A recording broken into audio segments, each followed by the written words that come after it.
So, ladies and gentlemen, we're on the final 30 minutes, and it's time for the big promise. It's time for our surprise. We have a guest from a number one love brand in the world, and I can now tell this love brand is, you thought about that already, it is Apple. And I have to have a disclaimer to make. Usually Apple does not really visit that many conferences in the year. 2 or 3, something like that, and then these are official speeches, and they're worked through from the PR department and legal and whatever. You know, it's a huge company. It's on stock, so there is a lot of effects that any talk could have. We have Ben Broshi with us. He's is responsible for partnerships worldwide for Apple, and he comes as a private person to us. And he would not be able to attend this conference and give us his knowledge. And there is much knowledge coming from his work at Apple, of course, if he wouldn't attend that as a private person. And so, please, as we are in a closed environment, you're all registered users. It's like we're together in a small room. Keep that, what Ben will say in the next 30 minutes, as his words and not as the Apple words. So even if you do something on social media, it's not Apple saying that, it's Ben's opinion and Ben's thoughts about that. It would be fantastic if you could stick to this short agenda. Then we can have these big speakers and these very interesting knowledge persons in the next year another time. So please welcome on stage and give him a big applause virtually, Ben Broshi from Apple.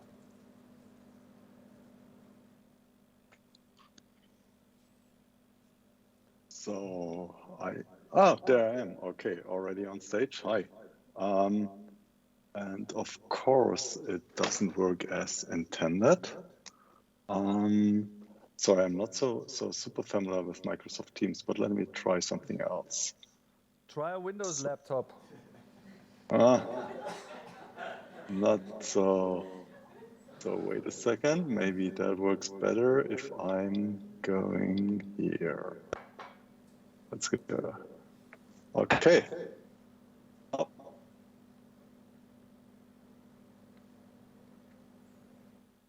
Once again. Okay, Yeah, you've nice got picture. the disclaimer. Thank you. You've got the disclaimer already, so please keep everything you hear like for yourself, or of course you can share with friends and family, but maybe not over social media. And I just wanted to give you a quick overview about Apple Business Chat, which is actually now just messages. So we are getting rid of the old name. We are changing that, and so we are just talking about messages here from now on. I will run through a couple of those features. If there's any questions about that, ask me. And later on, I give some thoughts about where I think everything is going. So I'll just give you a quick rundown. The Messages app, as you know, it's text messages, it's iMessages from user to user, and it's what we call business chat, so a user and the business being able to communicate with each other. As you can see here in the example on the screen, it's with a logo, and you always have the tick box, which means that business is actually a verified business. And this is super interesting for our users because they want to make sure they are talking to the right brand and not to some fake brand, which we see a lot in text messages, especially as I'm living in the United States now. I can tell you I'm literally getting dozens of text messages every day from some scam providers. Of course, Apple ecosystem, I don't have to tell you about that. So everything is working on all devices. And so you can text with a business from your watch, from your iPhone, from your iPad, or any other MacBook. We've got a couple of devices out there. So this is the daily active users we are seeing in here. And we also have a couple of brands already. And so you can see those brands are coming from many different categories. So we have hotel brands, we've got fashion and beauty brands, There are dozens of banks on the system already. That's why like that trusted sender theme makes totally sense. If you talk to a bank or to a financial service, you want to make sure that all the messages you receive are legitimate. And also from carriers, I think that's where we see a lot of spam and scam, and at least in the US as well. So it's a pretty nice range from brands which are on business chat already.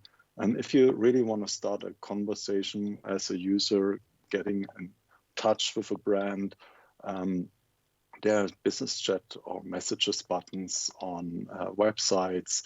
You can put them in apps. We see like 1-800-Flowers. This is an example of their email campaign where they send out, instead of a web link where you can get flowers, you can actually just start a chat. And of course, from text messages, you can also put a link inside text messages to start a secure messages conversation. Also, QR codes, NFC codes are standard nowadays, so I don't think I tell you anything new here if you're a little bit aware of the messages industry. Which is not so common is actually AR view. You know, Apple is investing a lot in augmented reality. And if you, for example, see in Best Buy, you go in their app and you put like those beautiful washing machines in your cabinets, and then you have a question about them. So inside AR view, there's the possibility to put in a starter button to start a message conversation with Best Buy or Home Depot or any other company on messages. Also, like fashion brands always love to do that. So from Instagram, if you swipe up, most of the times you end up on a website. But like lately, more and more companies tend to switch over and say like, actually, we want to have a conversation with the user. And so you switch, you go to the Messages app. And if you ask yourself, like, there's messages in many of those, like Twitter, Instagram, and others, there's messages built in. Yeah, but only the native experience, like from the Messages app inside the Apple ecosystem, gives you that notification all the time. It stays there all the time. So it's brands tend to switch over even if you have to leave the app, and we see that's getting more and more popular. Also, the built-in search from Apple, the Spotlight search, gives you like what you can see here on the top, like TD Ameritrade. It gives you like kind of a quick small business card where you can call the brand or just message the brand. And of course, from Apple Maps, if you search for an Apple store in the United States, in UK, in Singapore, we've got a couple of countries launched already with that. And you see like underneath the photos on the very left-hand side, you see that chat bubble, and you can get in touch with that. And so this is, by the way, like something, if you ever want to know something, like you have to set up your new iPhone, you lost an AirPod and you need a replacement AirPod, anything like that. Actually, we haven't launched that service in Germany yet, but just search for an Apple store on Apple Maps in UK. And those Apple stores, those place cards have that chat bubble, and you can chat with a customer service representative in the UK, and you can ask them any question, any technical detail you might need. So they know it all. It's a much easier and much nicer experience, in my opinion, than just calling a business or even calling Apple, even though there's almost no waiting time. We also have a feature, Message Suggest, which is actually you are able to tap on a phone number, and if you do that, usually you get that, do you want to call that number? For phone numbers which are registered with Apple, so the brands give us their phone numbers, you see what you see here, like a branded experience. The brand can provide, of course, the brand name, the logo, but also the Message Us Now text here. So you as a brand are in control of that text. And so instead of allowing users to call you, you give them also the option to text you over the Messages app. And so it doesn't matter where that phone number appears as long as it's registered with us. It doesn't matter if someone is using a famous search engine and the phone number appears there. If it's on your website as a brand, if it's on a third-party website talking about the brand and they mention the phone number, the user taps that phone number and you see like always that drawer is coming up. And of course, the same is true in social media. Wherever that phone number, as long as it's registered, shows up, it's messageable from Apple Messages. The benefits is, of course, discoverability. It doesn't cost anything. Actually, Messages for Business doesn't cost anything, and so this feature doesn't cost anything as well. And what we see, like, this is also an improvement for the CSAT. So the customer satisfaction is really, really high, especially if users are coming through the channel. Some of the features you probably are aware of. Of course, there's rich links, previews, you have list pickers, time pickers, which allows you to easily choose from a menu or choose a time. If it's about an appointment, the brand can send available time slots. The user, as you can see on the top example, there's underneath the time slots, there's a small text telling the user that there might be a conflict with their calendar. And on the right-hand side, you also see an example for attachment sent. That could be PDF, invoices, documents, whatsoever. Also quick reply, so in the chat, like multiple options, which allow the user just to tap the option and go on. We have an Apple Pay integration, which is really like tap, double click, smile, and you paid something with conversions which are like 4 to 5 times higher than other methods, like if you have to log in or something like that, or put in a credit card, then the conversion rates are even higher. So we see conversion rates going up like 20x, but on average, I would say 4 to 5 times.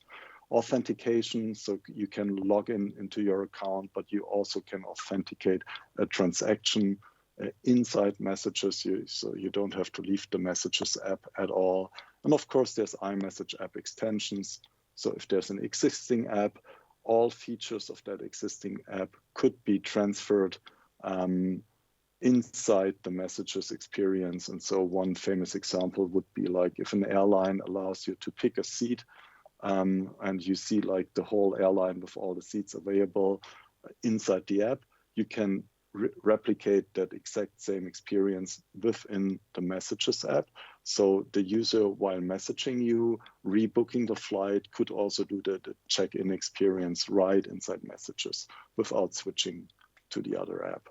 Of course, we as Apple, drinking our own Kool-Aid here, so I told you that already, so you can reach out to Apple, not only to buy products, but if you have any question, just search an Apple store in the US, in the UK, in Singapore. Like for Germany, probably UK is the closest, and then you can ask any question related to Apple products.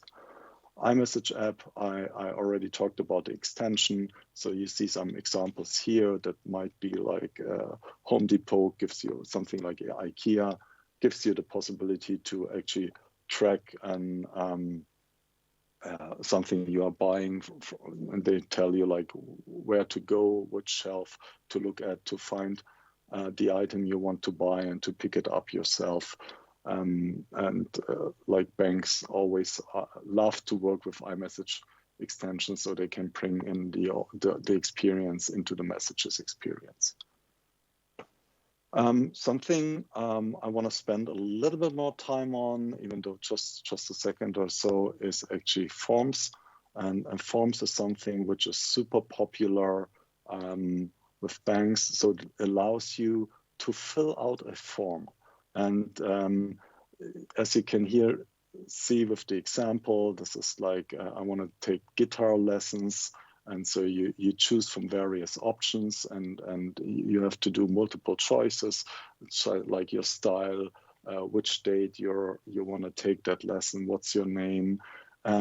Where we see the most impact, going back to financial institutions, is something like, think credit card statements, and you want to dispute something, and you see like, hey, I didn't buy that. And so sometimes they want to fill you out, they want to let you fill out a form, and this is something you can do easily in messages in a conversational way. And this is super helpful in both ways. Like, you don't have to do that annoying conversation with a call center agent and vice versa. And on average, what we see from financial institutions, just filling out the forms and messages saves the call center agent on average about 10 minutes. And those 10 minutes, if you work with the financial industry, you know, like how many times people call to request a new password. They say they lost their credit card. They want to dispute something on their credit card statement. So it really adds up, and it really adds up to millions of minutes saved from financial institutions on messages already.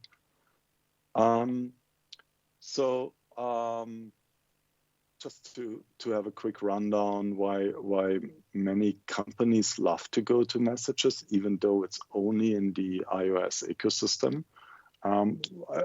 One of the reasons is, I think, iOS customers tend to be a little bit more active in terms of digital in general.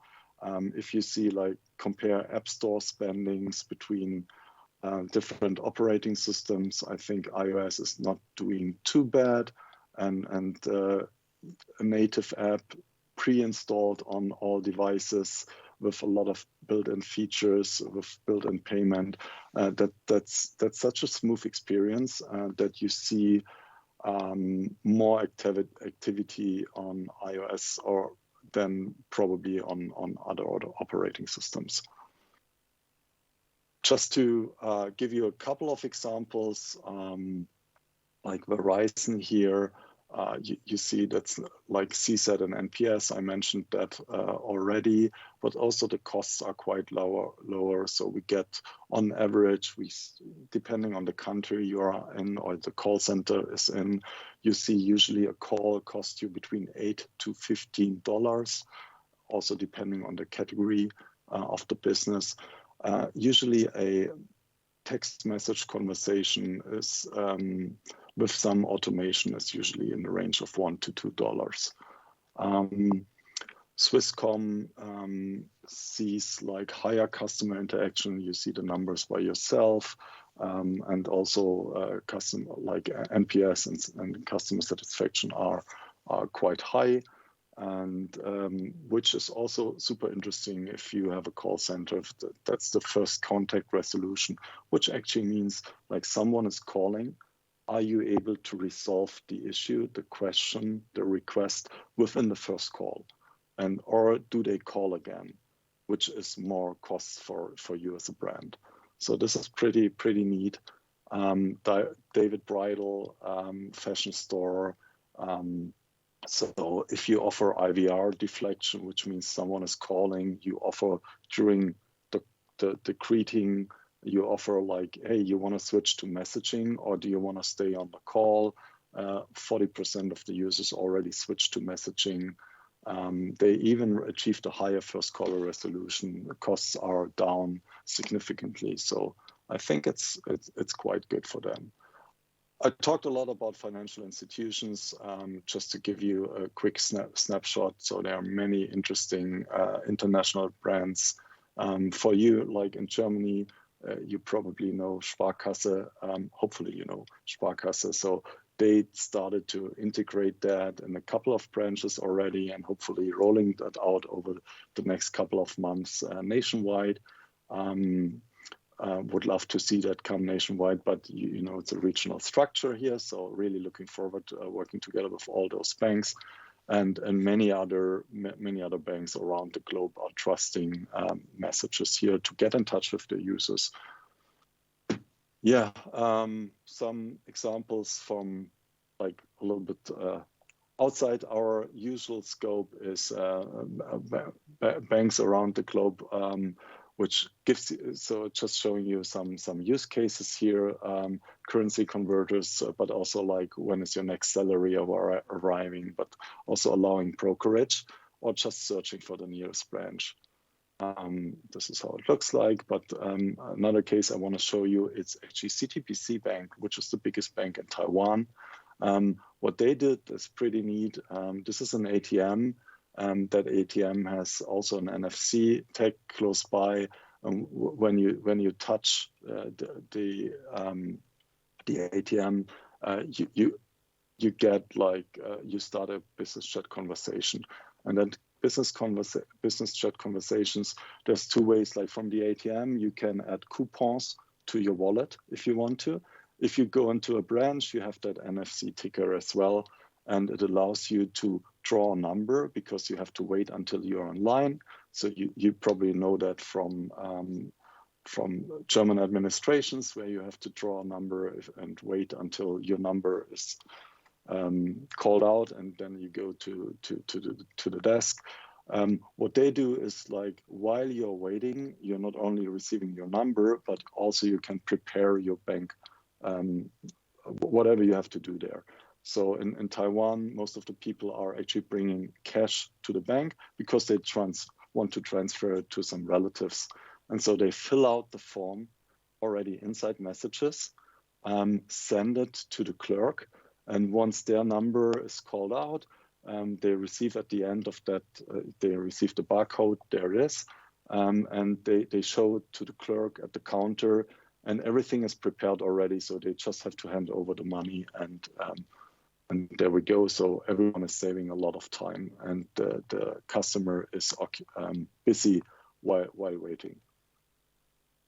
So yeah, and just another quick one. Barclays, I think we skip over the examples because we are already out of time, but you see that like there are a couple of forms that to coronavirus or COVID-19 support you can ask as a small business, holiday infos, etc. How to start? I think we can skip that, and because if you have any questions here, you can just come back to me and ask me. And I think that's a couple of examples I showed you, and hopefully the video is showing up in a second. There we go again. And so one of the questions I just wanted to like, because one of the questions were like, where do I see the industry going? And that ecosystem play, I think that's something we will see more and more, like not only taking conversational messages as a standalone product, but that integration with CRM systems, with ERP systems, inside Apple with the whole ecosystem. This is something where actually the fun is just starting.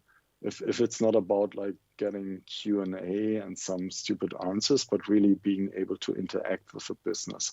And we also see as a trend that the offline and online world are merging together. So like large companies like Best Buy, but also in the beauty and fashion industry, there are times where stores, physical locations are not, let's say, crowded, maybe in the morning hours mostly. And so what they do is actually you can, as a user, you can reach out to a brand, and the brand will actually forward the question to a person, a real person in the store.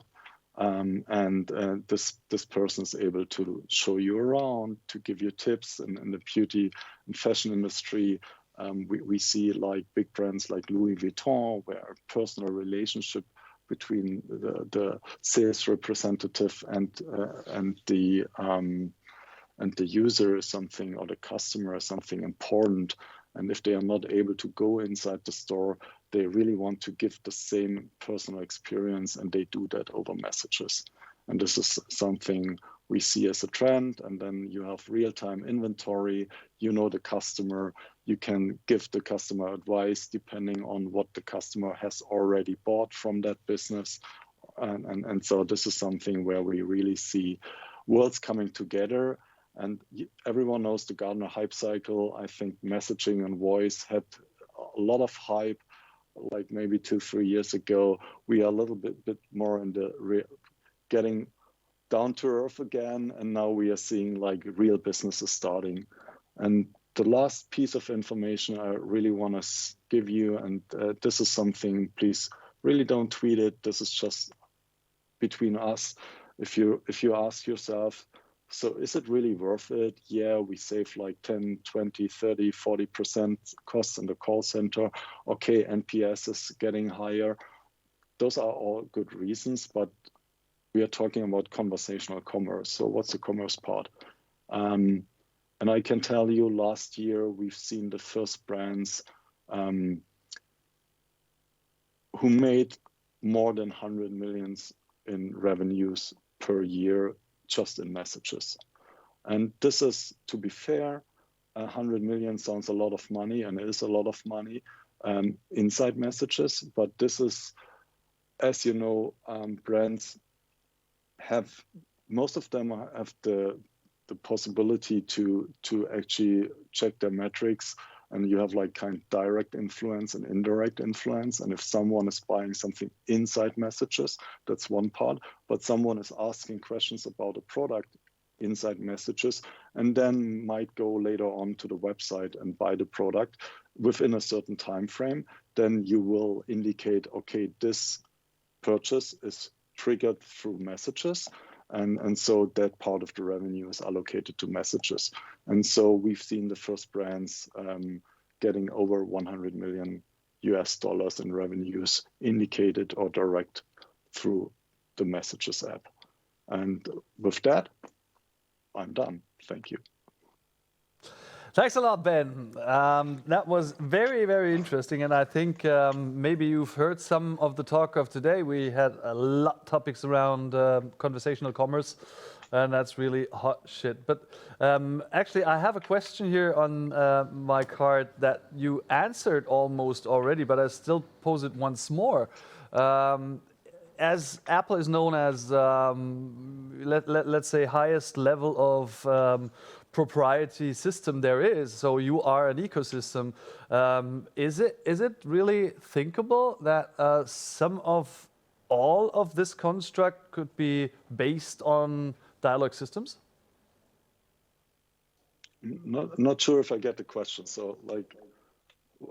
So you have so many touch points with your customers, like from iTunes to Maps to whatever there is. So is it an idea to integrate that into dialogue systems? So you mean like the dialogue iOS?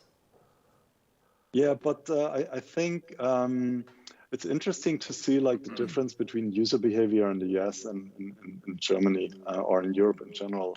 Like you know, the market share of iOS and iOS devices in the US is probably more than double than here in Germany, and so people are much more used to use dialogue systems already. So we don't not only have messages, but also we've got Siri, and people just naturally jump into their car and say like, "Hey Siri, bring me home," and navigation starts, and the address is in there, and you are brought home, and there's shortcuts on iOS devices, so you can trigger any actions and say like. Goodbye, and then like your home shuts down. So in a way, we are going into this direction already, I would say. Can you buy iTunes songs via Siri? That's a good question, and so I'm not part of the music team, so and most of the people are go stream nowadays, so like. That you buy something is probably the rare exception, other than an Apple Music subscription. Okay. But yeah, so I have to check that. Well, Potentially, yes. it's an interesting question. Then take movie instead of a song. Maybe not everyone has a flat rate in this. But next question, and it aligns perfectly to what you just said, to the market share in Germany, which is about 25 to 30%, whoever calculates that. And if we follow the talks we had before, then all in dialogue is about following the path the user goes. So the users in Germany are on WhatsApp. What do you think about making a connection between iMessage and WhatsApp, or even stepping into WhatsApp, however that could be, to go where the users are? Yeah, many users are coming to the iOS system, and so they are also in the messages environment, and working together with other messaging providers. I think there are a couple of difficulties here, because one might be privacy and security, which we are like very strict about, and so we never know what's happening inside the Messages app. No matter if you talk to a business or talk to someone else, we have no idea what that is. What's the content, and we don't have any metadata like whom you're talking to. So that's maybe something we would love to see the other parties do as well before we join forces with them. On the other side, we have a couple of features, like authentication and payment is something which is super secure. We now adding like the possibility to store your driver license, your passport, your keys inside the Apple ecosystem, and so like you might want to exchange, like talking to an administration, and they ask you, could you provide your passport, or like a bank, you want to open up an account, you want securely provide the passport. So get rid of that video ident thing where you like have to, and now hold your phone like this, and now hold it like this. Yeah, you just could send over the passport, and everything is done in the future. And like other ecosystems are just not there. So I rather would give the best experience instead of waiting for someone else. That's a good quote, and we will live with the two worlds. So last and very personal question, Ben, what was your last question you asked Siri to help you out with? Oh, well, actually, don't laugh, but actually it was KFC. So I was looking up a KFC in San Francisco, and not for the reason because I needed to buy food, but they had some issues with their photos on maps. And so I did check that like just before our meeting here. Okay, so it helped you business-wise. Yeah, it was very business related in this case. Great. Ben, thanks a lot for being with us, and I'm sure our users and spectators will secure your privacy. Thank you so much, and hopefully everyone, if there's any questions, feel free to connect over LinkedIn or through the conference guys here. I think everyone knows how to get to me, and thanks for having me.